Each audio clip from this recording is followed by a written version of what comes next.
Good afternoon and evening, everybody. I'm Andrew Ross Sorkin. Thank you so much for joining us. We are going to have a conversation, I think one of the most important that's happening here in Davos, not just about AI, which you've been hearing a lot about over the past several days, but really the geopolitics and the implications for nation states, for regulation, for what this all looks like when it comes to defense, and so much more. And we have such a great group.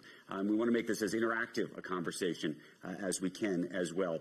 Sitting next to me is the Prime Minister, Leo Varadkar of Ireland, is with us. Next to him, Caroline Edstadler, Austrian Minister for EU and Constitutional Affairs. Dmytro Kuleba, Minister of Foreign Affairs of Ukraine. And we're going to get into AI and its role in the war there. I also want to point out that next to him is Clegg from Meta, a former politician. I want to talk to him about sitting on both sides of this discussion.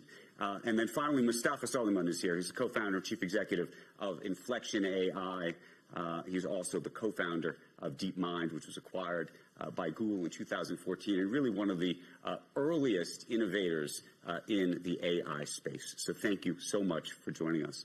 I'm going to go to Nick, if I could, first, because as I said to you, as I said at the beginning, you've sat on both sides of this discussion, being a politician and thinking about technology and its impact on society, its impact on the state, if you will.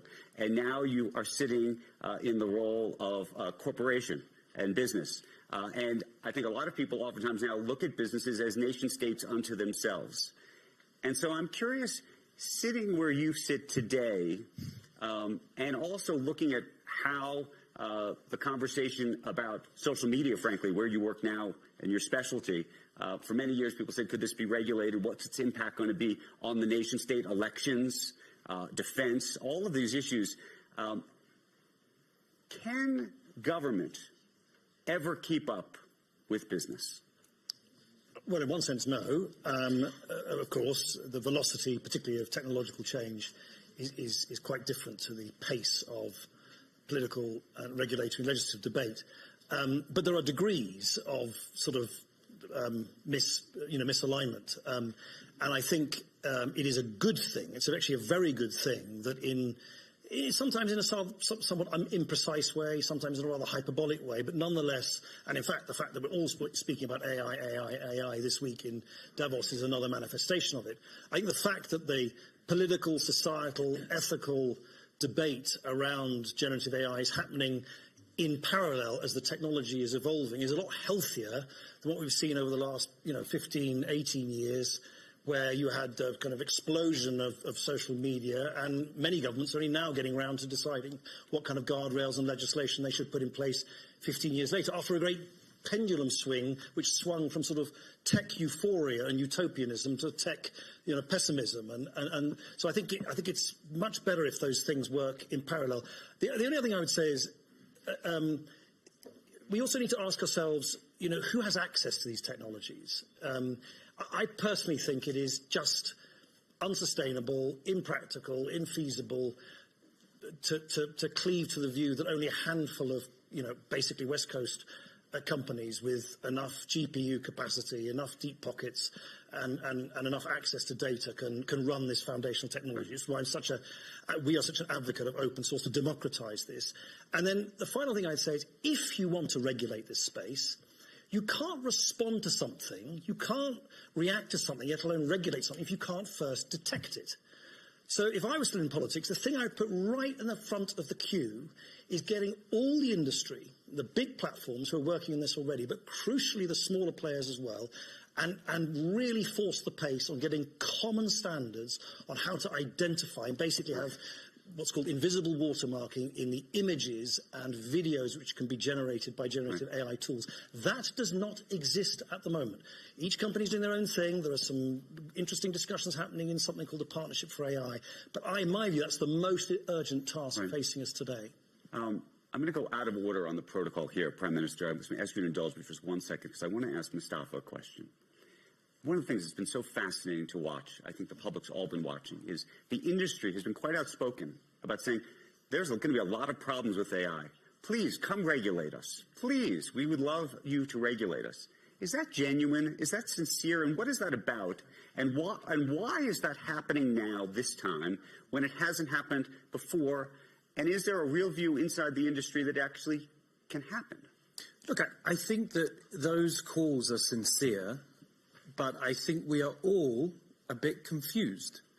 This is going to be the most transformational moment, not just in technology, but in culture and politics of all of our lifetimes, right? We're going to witness the plummeting cost of power. AI is really the ability to absorb vast amounts of information, generate new kinds of information, and take actions on that information. Just like any organization, whether it's a government or a company or any individual, that's how we all interact in the world. And we're commoditizing, that is like reducing the cost of producing and distributing that tool.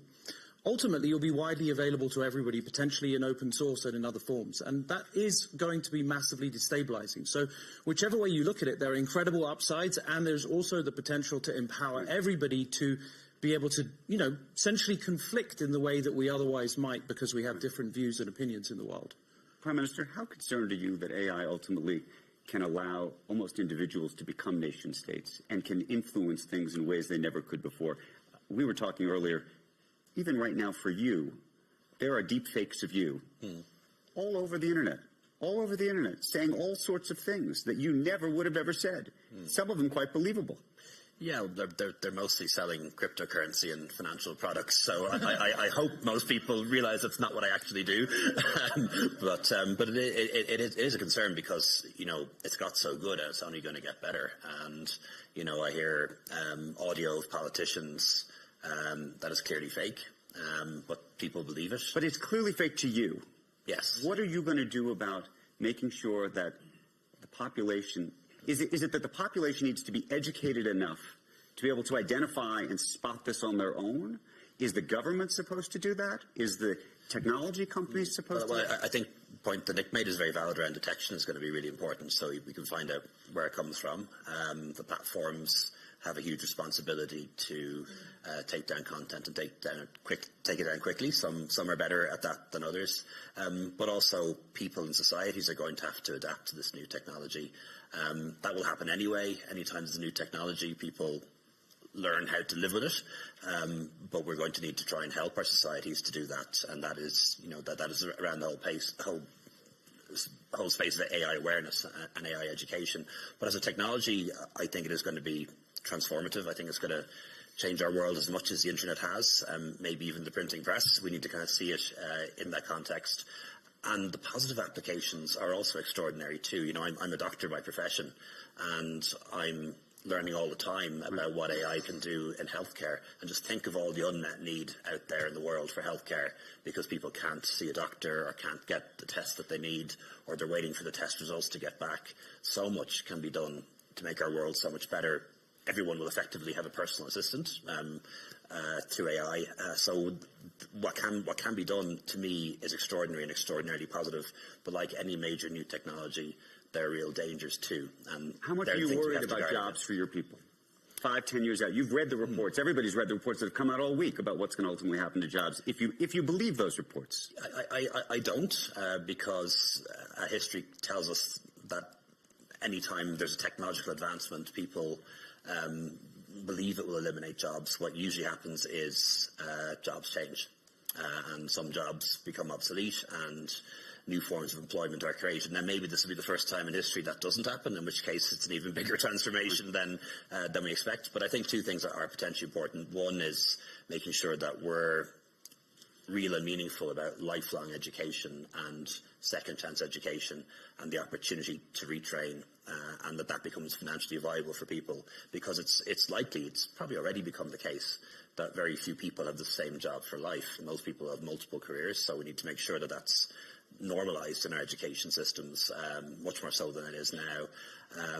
And I think one thing it might potentially do, if we use AI to our advantage as societies, maybe it'll enable us to work less. Maybe it'll be possible, if it's distributed fairly, of course, to allow people to have shorter working days and shorter working weeks with the help of AI. Right.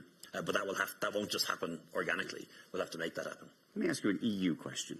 This is the Internet Market Commissioner, Terry O'Brenton, writing, the EU becomes the very first continent to set clear rules for the use of AI. So that the EU struck a deal on AI called the AI Act, and went on to say the AI Act is much more than a rule book. It's a launch pad for EU startups and researchers to lead the global AI race. So we hear about regulation on one side, and we've heard of probably the most aggressive regulation around tech has come out of Europe. But the least amount of true innovation on this topic seems to have come out of Europe too. Do you see a correlation between the two? Well, first of all, thanks for the invitation and accepting me as the only woman on a panel where we are discussing very technical details also. This should be natural, but I'm happy to be here because I can certainly say that I agree on most of the points which were mentioned here by the Commissioner, because the European Union is definitely the first institution, if you want to say it like that, who tries to categorize the risks of AI. And I think we can agree on one point. AI is a very powerful technology. And we see a lot of downsides also emerging from AI. Maybe we don't know everything by now, and I'm sure we don't know everything by now, but the trial of the European Union is to categorize the risks, and from these risks, there are certain things that have to be done. For example, we all know spam filters, we know video games, so that's a minimum risk, that's a limited risk. But we see also risks we don't want to see. For example, social scoring. And for that, I think it's really important to do so. So if you ask me or tell me that not really a lot of startups coming out of Europe, I think it's definitely the responsibility of an institution like the European Union to care for the future. And if you want to ask me if we should stop now here, I say no. We need global rules. And I think in an ideal world, we can agree on rules, on some restrictions also in the whole world, together with the industry, together with technology, to discuss what can happen. I'm not sharing dystopia. I'm not having the anxious that they could take over the power over us. Not at all. But I'm a realist. I was a criminal judge in my former life, and I think it's really the time now to set some rules, to set some... But then do you say to yourself then the United States, for example, since a lot of the innovation seems to be coming from there, is failing to properly regulate? Well, first of all, also in the United States, there is the trial to somehow regulate AI. We had a discussion yesterday also. I think you were also there. We are definitely the first, and there is a political agreement already in the European Union, but we have to finalize it now. But also the European Union is doing, and I'm also in the leadership panel of the Internet Governance Forum of the United Nations, and also there we try to describe the problem and to find solutions for these risks which are unacceptable. Right. We don't want to hinder innovation. I would like to be very clear on that. That's not the trial to hinder innovation. In the contrary. But we have to make sure that we keep the human oversight, that we keep it explainable, and you mentioned it already, that we also educate people. They should be able to deal with these risks, and they should know which risks can emerge of this technology. Let's talk about Ukraine. Let's talk about what's happening in Ukraine and the war in Ukraine, but also how Ukraine is using AI in this war. Because I think one of the things a lot of people both see as upsides and downsides is how AI ultimately can be used on the battlefield, can be used in the context of war, not just on the battlefield itself, but on the battlefield of information and misinformation. Well, just a quick example. You usually need up to 10 rounds, artillery rounds, to hit one target because of the corrections that you have to make with every new shot. If you have a drone connected to an AI-powered platform, you will need one shot. And that has huge consequences on the production, on the purchase, on the management. One of the biggest difficulties in the counteroffensive that we were undertaking last summer was actually that both sides, Ukraine and Russia, were using surveillance drones connected to striking drones to such an extent that soldiers physically could not move. Because the moment you walk out of the forest or of the trench, you get immediately detected by the surveillance drones who sends a message to the striking drone, and you are dead. So it already has huge effect on the warfare, and 2023 was pivotal in the transformation of warfare with the use of AI. And throughout 2024, we will be observing some undebated publicly, but enormous efforts to test and apply AI on the battlefield. But the power of AI is much broader than that. You know, when the nuclear weapons emerged, it completely changed the way humanity understands security architecture, and to a large extent it was an addition to diplomacy, a completely different reset of the rules. Now AI will have even bigger consequences to the way we think of global security. You do not need to hold a fleet thousands of kilometers away from your country if you have a fleet of drones who are smart enough to operate in the region. That's just to say the least. And when quantum computing arrives and it matches with AI, things will get even worse for the global security and the way we manage the world. So when we are thinking in Ukraine, because somehow God decided to put us at the edge of history, when we are thinking of the next kind of levels of threats we will be facing, and Russia will not be on the side of AI civilized regulated thing. We will be opposing a completely different enemy. And on a broader scale, I'm sure that there will be two camps, two poles in the world in terms of approach to AI. And when people speak about polarized world, it will be even more polarized because of the way AI will be treated. So all of this will change enormously. First, how humanity imagines its security, how diplomats try to keep things sane and manageable. And most importantly, how we do all our work. Diplomacy as a job will become either extremely boring or as exciting as ever after AI introduction. Mustafa, as somebody who's inventing this technology, personally, what do you think when you hear that? And also, take us into this. At some point, we will get to AGI, right? It's going to happen. Artificial general intelligence. And when that happens, whoever has that technology, is that like having a nuclear bomb? Is that like being a nation state? If your company or OpenAI has that first, is that are we supposed to think about that differently? I think that's far enough away that it's quite hard to properly speculate on the consequences. But, you know, as I was listening to Dmytro speak, I was reminded that I think one of the most remarkable things of 2023 is how much of the software platform that is enabling the resistance in Ukraine is in fact open source. The targeting mechanisms, the surveillance mechanisms, the image classification models. So one of the obvious characteristics of this new wave is that these tools are omni-use. Like dual use doesn't really sort of cut it anymore. They're inherently useful in so many different settings. And actually, when we look back at history, at all of the major general purpose technologies that have transformed our world, there's a very consistent characteristic, which is to the extent that things get useful, they get cheaper, they get easier to use, and they spread far and wide. So we have to assume that that's going to be the continued destiny over the next couple of decades, and manage the consequences of power, the ability to take actions, becoming cheaper and widely available to everybody, good and quote-unquote bad. Here's a technical question. Maybe Nick and Mustafa can speak to it. There's a separate debate going on about open source versus closed source. And now Meta's taken a open source approach. Right. I think you've taken a closed source approach for now. That's more commercial rather than, you know, we're building our own models because we think they're better. In fact, they're objectively better than Llama 2. So according to the latest benchmarks. For now. Okay, but so for now. That's true. Well, but true. So explain that approach, but then also contextualize it, if you could, as it relates to the public's ability to fully understand what is going on and their access to it. Well, can I just amplify something that Mustafa said, which I think is terrifically important? Because you mentioned AGI, and I think one of the things that somewhat paralysed and distorted the debate last year, particularly through the great hype cycle when sort of generative AI became a concept which was familiar to people for the first time, was everyone immediately started sort of making predictions about where it was going to end up, that we were going to have some all-knowing, all-powerful...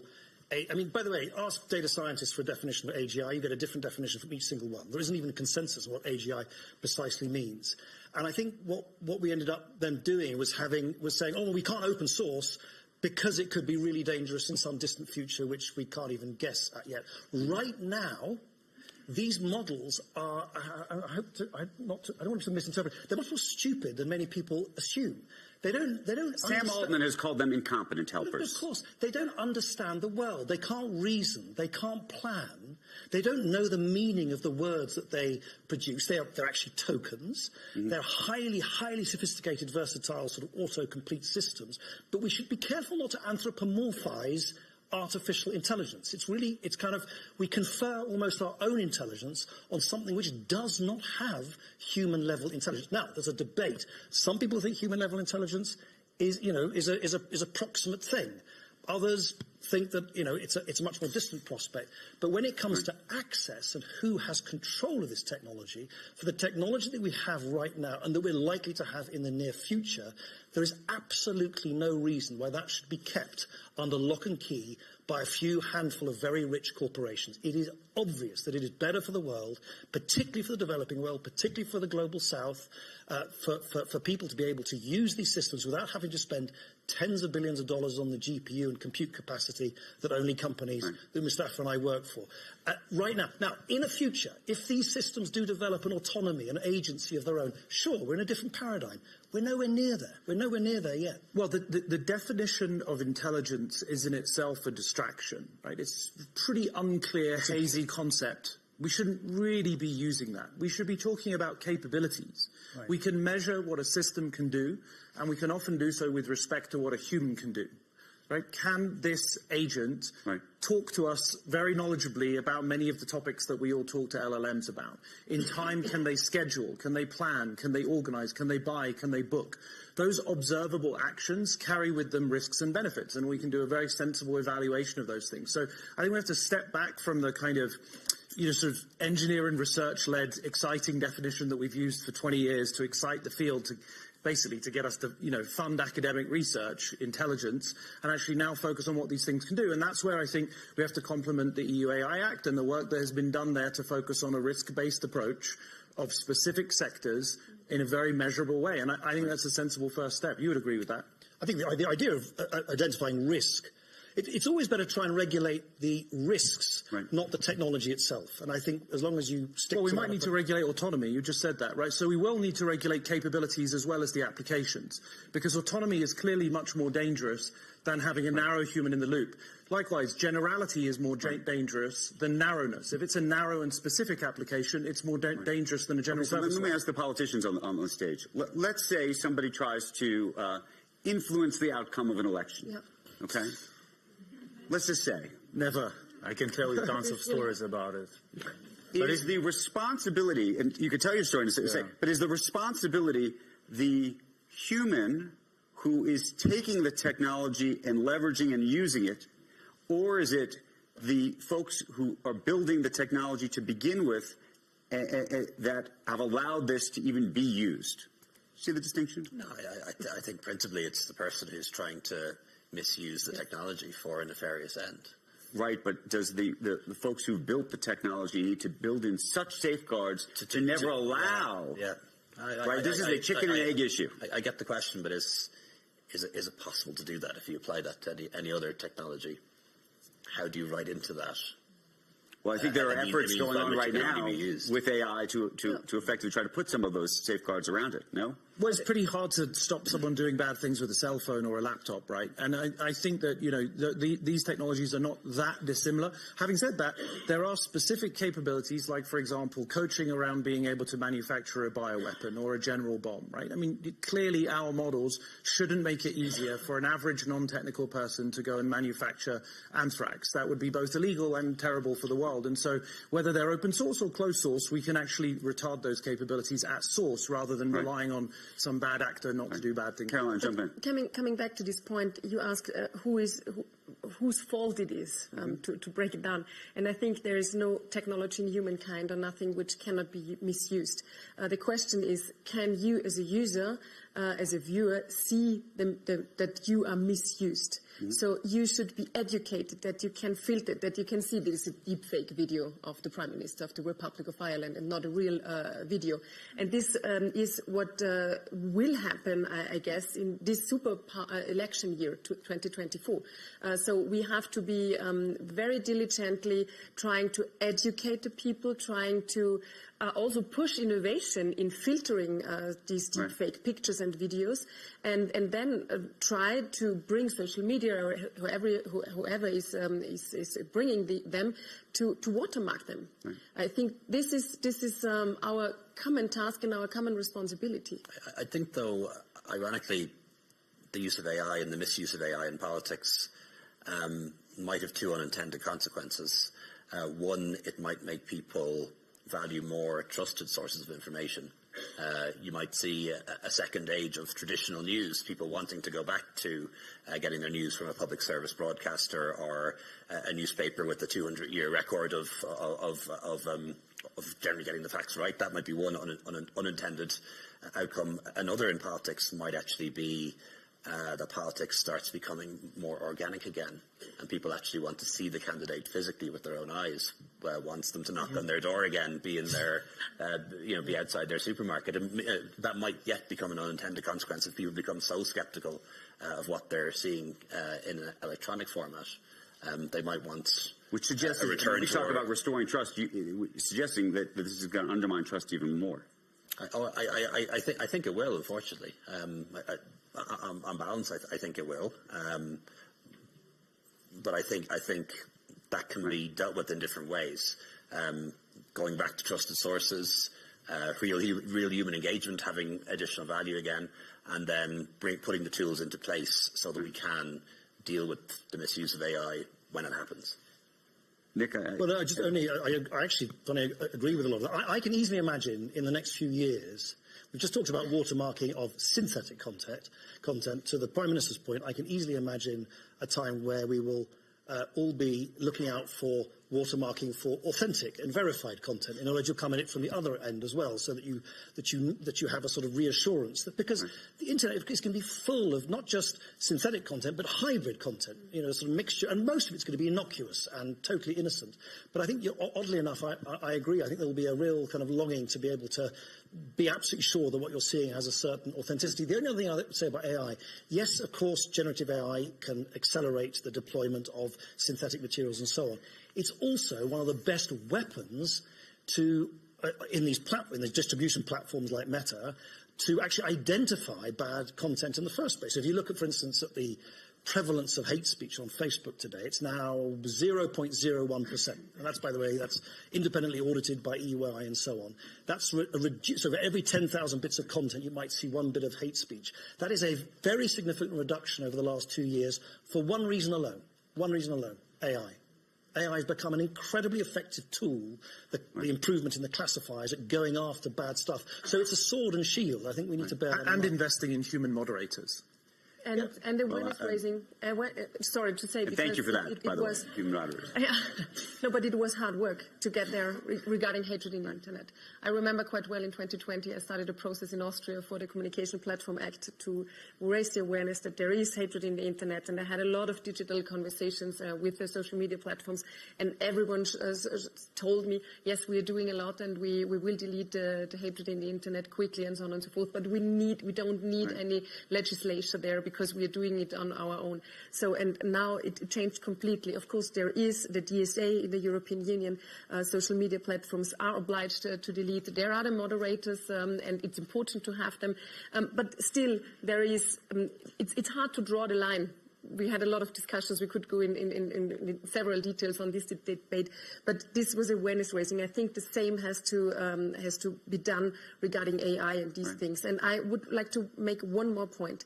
There has always been misuse. There has always been the trial to influence people Yeah, well, every politician tries to influence the voters to vote for them, for us, no? But on the other hand, it is much easier and much cheaper to do so with these tools. Because there is a comparison for Brexit and the influence of the people in Great Britain to vote for the Brexit. About 200 million euros were needed. If you want to do it nowadays with the technology on the ground, you need 1,000 euros and you can do it. Right. Because everyone can do a deepfake video. And this is something which changed our world, and we have to raise the awareness in this regard. Can you speak to that? Because I think that there's also the question of propaganda and how propaganda is being impacted even in this war as it relates to AI. I think you were about to go there earlier, and we interrupted you, and I apologize. No. I was listening to colleagues with great interest. I think if Davos had existed 500 years ago, we would have had the same discussion at the panel on Mr. Gutenberg and his invention, the printing press. Yes. Because every time the humanity is facing the arrival of new technology, of creating and spreading information, it faces the same questions. And the answer of the Enlightenment was that the more human being is exposed to information and the more opinions become available to that person, then the more educated that person will become and the more reasonable choices that person will be making. Then came the radio, then came the television, then came internet, and then came social platforms, which proved to the whole world that the fundamental assumption of the whole Enlightenment is wrong. People have endless access to information of any kind, and they still make stupid choices.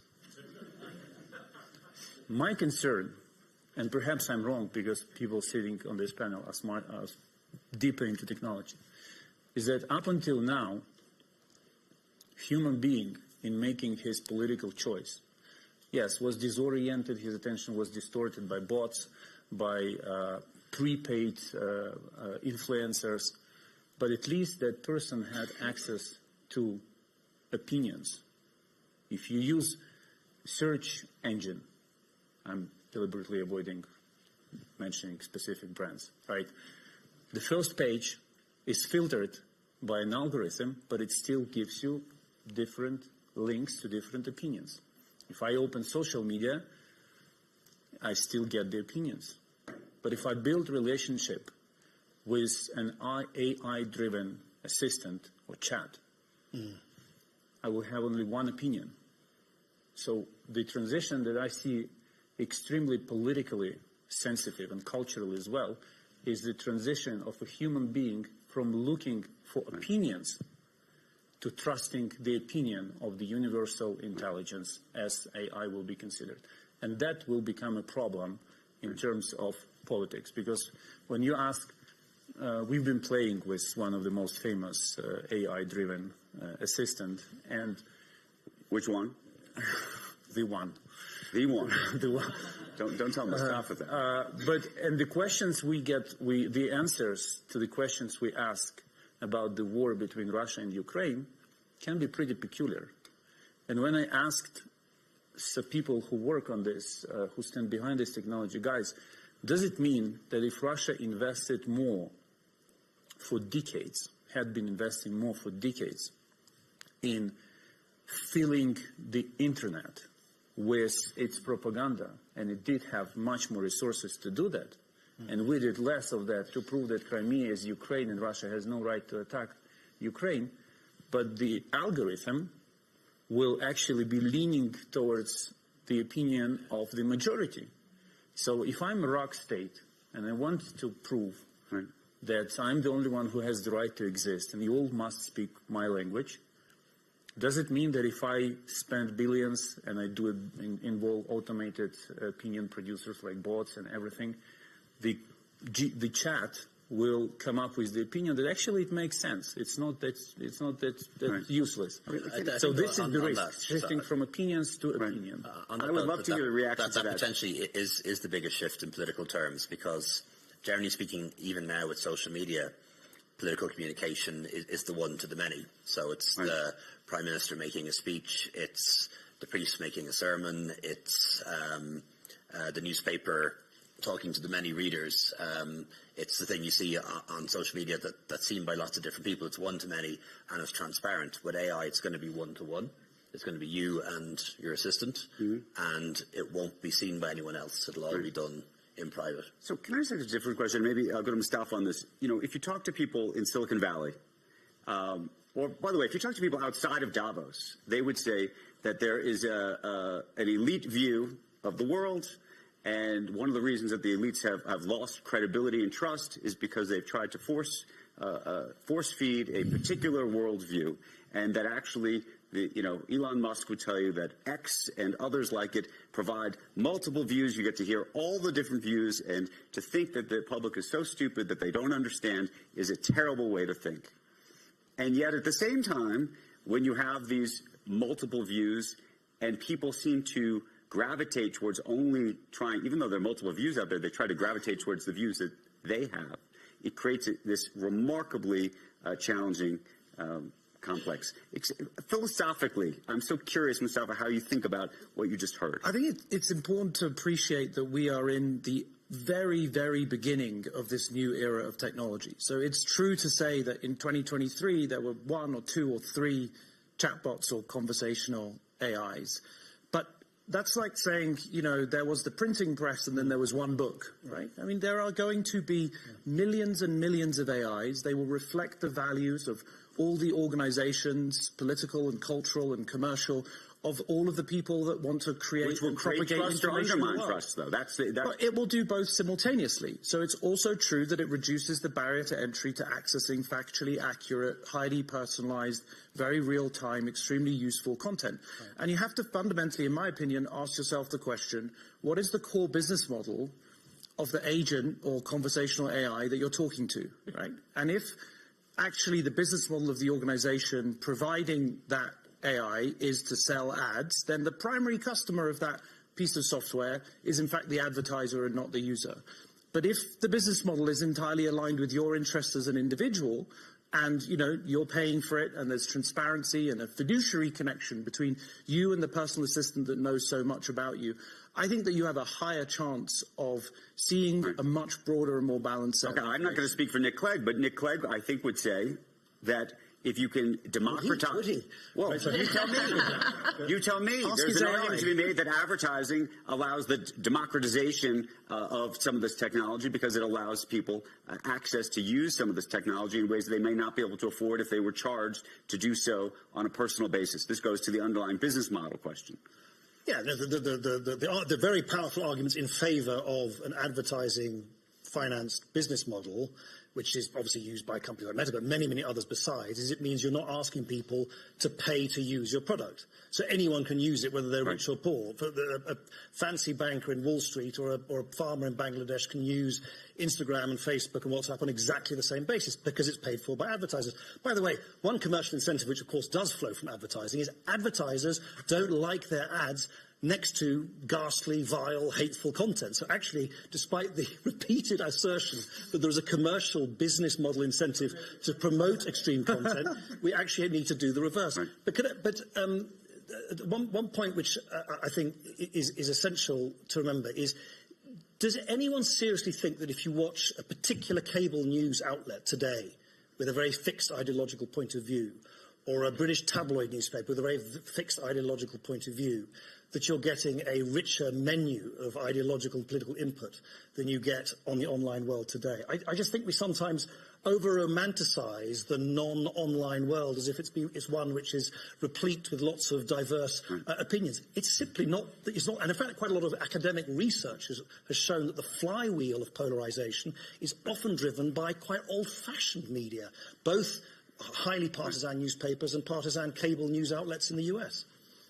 Does any of the politicians on the dais want to respond to that? And then I think we should open up for questions in the audience. Well, I just wanted to add that, of course, you can find every opinion in the internet if you're searching for it, but you should not underestimate algorithms.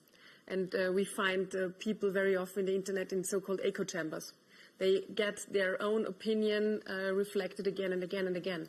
If you read a paper, you have different journalists writing. So I'm not romanticizing at this time, and I'm using the internet very intensively. Let's put it like that. But you have to search for these different opinions. Otherwise, you maybe end up in an algorithm and in an echo chamber. Questions? I see a hand right there. Please stand up if you could, and we'll get your microphone. And please identify for yourself if you could. Of course. Thank you. My name is Razia Akoch. I work for Agence France Presse in Brussels. I cover EU tech normally. I have a question that I'm going to direct first to the Prime Minister, because you mentioned something about how AI's risks are controlled, that must be controlled. And I wanted to ask you concretely, how do you make that happen? Is that the EU AI Act, the US Executive Order, etc.? And linked to that point, and this is perhaps for everyone who'd like to answer, we know that the UN has this panel, and we've been talking about how this conversation needs to include the global north and south. How do we get them involved in the conversation? Is the UN panel part of that? And a question particularly for Ms. Caroline Edstadler, I hope I've said that right. What can Europe do to have more European champions? Because I'm directing this question to you as a voice of the EU on this. Do you think the EU AI Act will make sure that there will be European champions? Or thank you very much. Go for it. Yeah, I think ideally we do it in the form of an international treaty, and as we were talking before, an international agency. I don't like to create too many parallels between AI and nuclear technology, but we do have international treaties, and we have the International Atomic Energy Authority, which is well respected in making sure that the rules are followed and regulations are followed.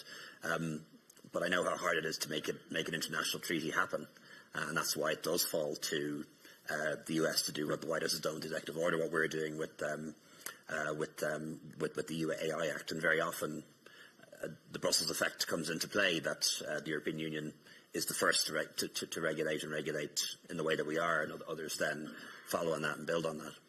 National champions in Europe? Well, first let me reflect on the Global South, because of course in the Internet Governance Forum the Global South is included.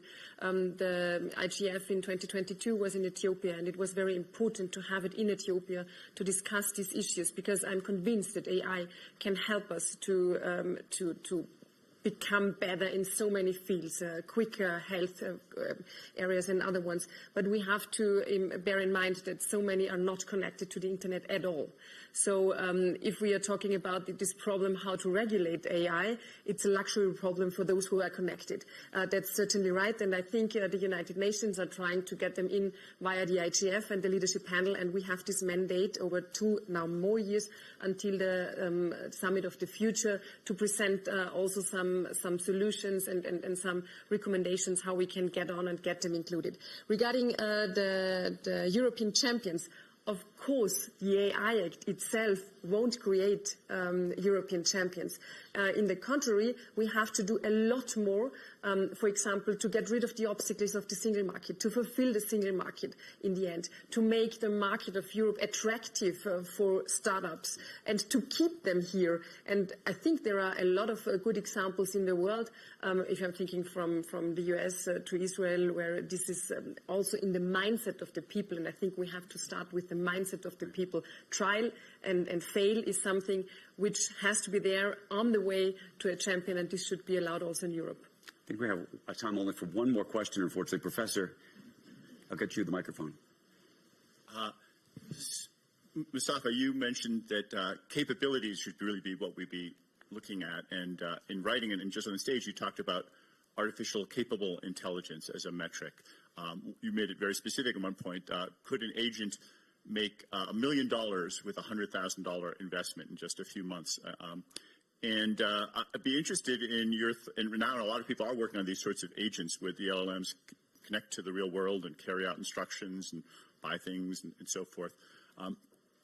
You said maybe AGI may be far away. How far away do you think it is till an agent passes that kind of a test, your artificial capable intelligence test?